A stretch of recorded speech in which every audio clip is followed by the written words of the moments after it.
Hola, hoy vamos a ver en nuestra clase el aparato respiratorio. El aparato respiratorio se compone de nariz, faringe, laringe, tráquea, bronquios, bronquiolos y pulmones. La nariz es la parte saliente del rostro humano, situada por encima de la boca con dos orificios en la parte inferior, denominados fosas nasales.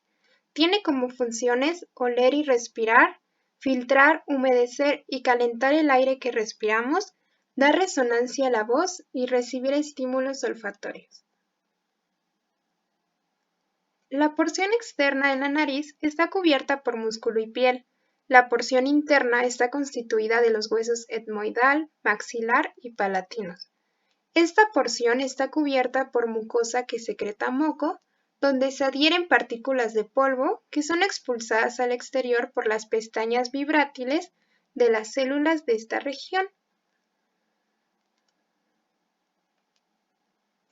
Fosas nasales. Las fosas nasales se comunican con los senos paranasales.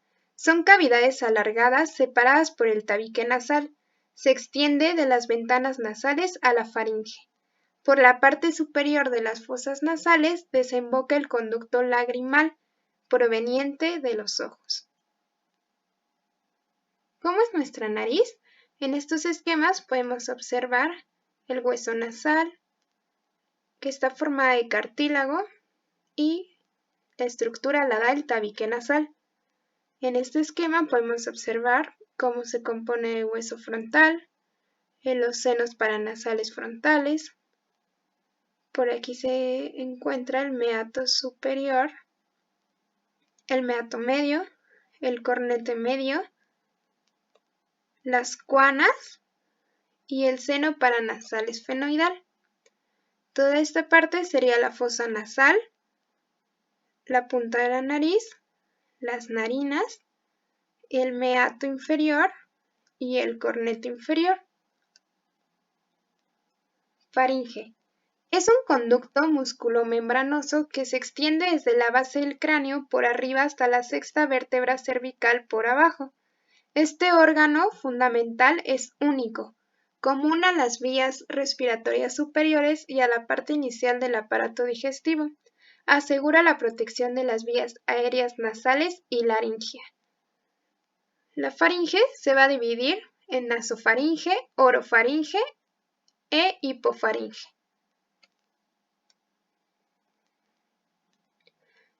Ahora vamos con laringe. Es un órgano que se encuentra en la parte anterior del cuello, entre la faringe y la tráquea. Sus paredes están constituidas por cartílagos tiroideo, cricoideo y epiglotis. Dos pares de pliegues, uno superior, que es el pliegue vestibular y forma la cuerda vocal falsa, y un inferior, que es el pliegue vocal y forma a la cuerda vocal verdadera. Los pliegues vocales vibran al paso del aire para producir la voz.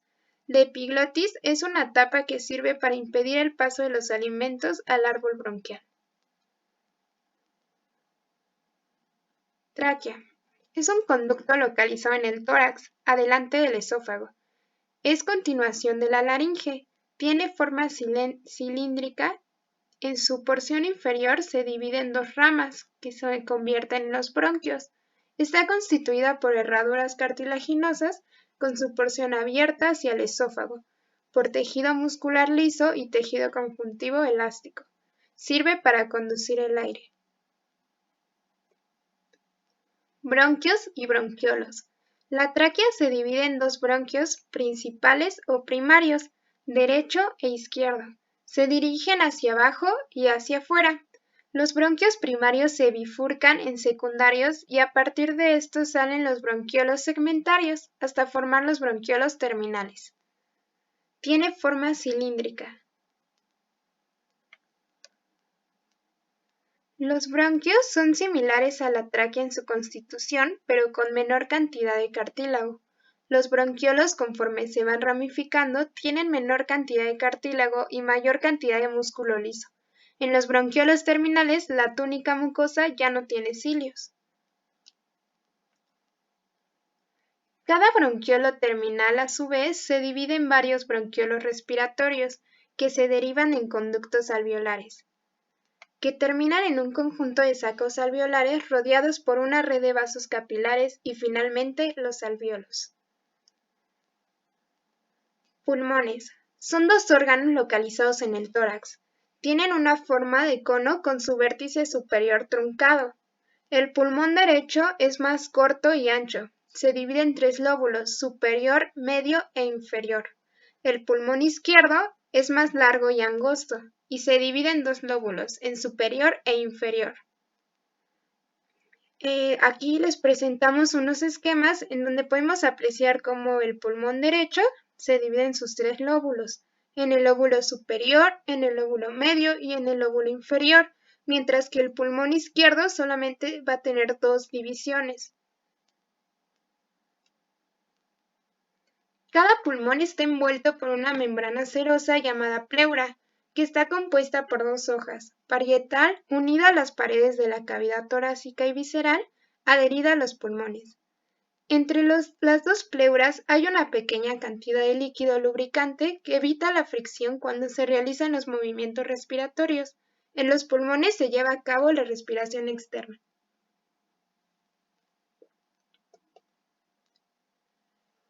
Aquí tenemos un esquema en donde se presentan las pleuras. La pleura visceral es la membrana en contacto con el pulmón. Este es el pulmón, esta sería la pleura visceral. La pleura parietal es la membrana más externa. Y lo que se encuentra en medio sería el espacio pleural, que es el espacio entre las pleuras que generalmente contiene pequeño volumen de líquido.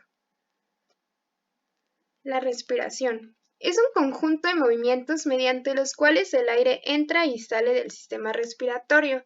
Sin embargo, en realidad, la respiración es una función que sirve para proporcionar oxígeno y eliminar dióxido de carbono de las células y puede dividirse en respiración externa, donde se forma la ventilación y la hematosis, y en respiración interna, que es el intercambio de gases entre los capilares y los tejidos del cuerpo.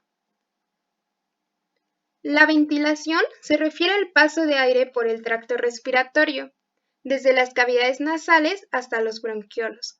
El aire entra durante la inspiración y sale durante la expiración. Aquí tenemos los dos procesos y vamos a dividirlo en inspiración y en expiración. La inspiración es un proceso activo que se lleva a cabo por la contracción de los músculos respiratorios. El diafragma desciende y los otros músculos jalan y rotan a las costillas hacia afuera, aumentando las dimensiones del tórax. La pleura visceral se adhiere a la pleura parietal y aumenta el volumen de los pulmones para dar cabida al aire. Mientras que la expiración es el proceso pasivo que se produce cuando los músculos respiratorios se relajan, disminuyendo las dimensiones del tórax y el volumen de los pulmones, lo que provoca la salida de aire. Datos curiosos. El número de respiraciones por minuto, frecuencia respiratoria, es de 16 a 20 en el adulto, mientras que en los niños es mayor. Una respiración comprende de una inspiración y una expiración. En una respiración completa circulan aproximadamente 500 mililitros de aire, de los cuales 150 mililitros se quedan en la nariz, la faringe, la naringe, la tráquea y los bronquios. Estos órganos comprenden el espacio muerto, llamado así porque esta cantidad de aire no llega a los sacos alveolares. Existe también una pequeña cantidad de aire que nunca puede salir de los sacos alveolares, incluso cuando se somete a presión atmosférica, que los debería colapsar en su totalidad. Si realizamos una inspiración profunda, podemos hacer entre más del aire del que introducimos normalmente. Este aire recibe el nombre de reserva inspiratoria.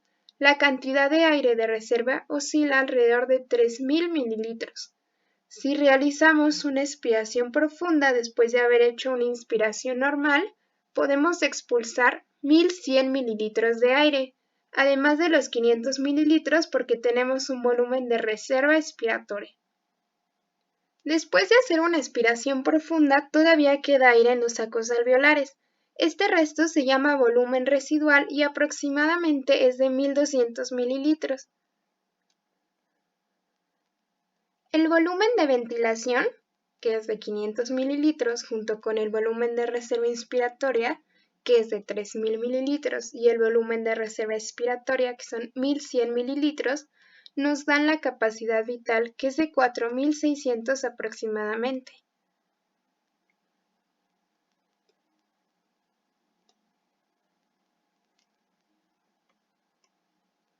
Hematosis. Es el intercambio de gases que se produce entre el aire de los alvéolos pulmonares y la sangre venosa, que pasa a ser arterial por la fijación de oxígeno y eliminación de dióxido de carbono. Aquí vemos un esquema en el cual nos encontramos en el alvéolo y se produce la hematosis, que es el cambio de sangre venosa a sangre arterial. Respiración interna. Una vez que se lleva a cabo la respiración externa, la sangre regresa al corazón a través de las venas pulmonares, que desembocan en el atrio izquierdo, pasa al ventrículo izquierdo y de ahí pasa a los tejidos. Este es un esquema en donde el aire entra a nuestro organismo recorriendo las fosas nasales, pasa a través de la faringe, la laringe y la tráquea, para luego repartirse en los bronquios. Aquí encontramos a los bronquios y las ramificaciones bronquiales. Este transporte de aire a los pulmones se hace por un proceso llamado inspiración, en el cual el pulmón es ayudado por movimientos del diafragma y otros músculos del organismo.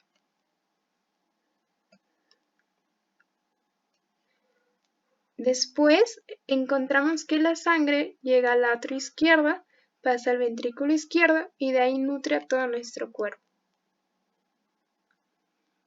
La sangre no libera todo el oxígeno en los tejidos y tampoco el dióxido de carbono en los pulmones, porque este último es tan importante para la vida como el oxígeno, ya que es indispensable para el equilibrio ácido-base.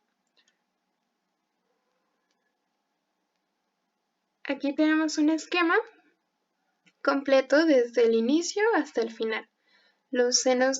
Encontramos la presencia de los senos paranasales, la nariz, que está conformada por la cavidad nasal, los cornetes nasales, el vestíbulo nasal.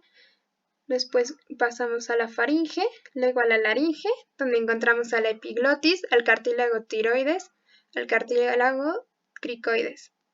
Después encontramos a las cuerdas vocales. Después llegamos a la tráquea y vamos a encontrar a la carina traqueal, que es la parte donde se hace la bifurcación. Así se llama, carina traqueal. Después encontramos a los bronquios principales, tanto derecho como izquierdo.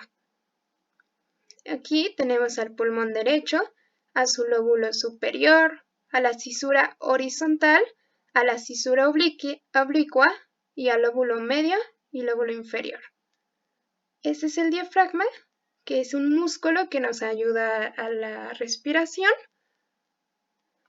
Aquí tenemos el pulmón izquierdo, su lóbulo superior, su lóbulo inferior, a la cisura oblicua y a la incisura cardíaca. ¿Por qué? Porque aquí se recarga el corazón.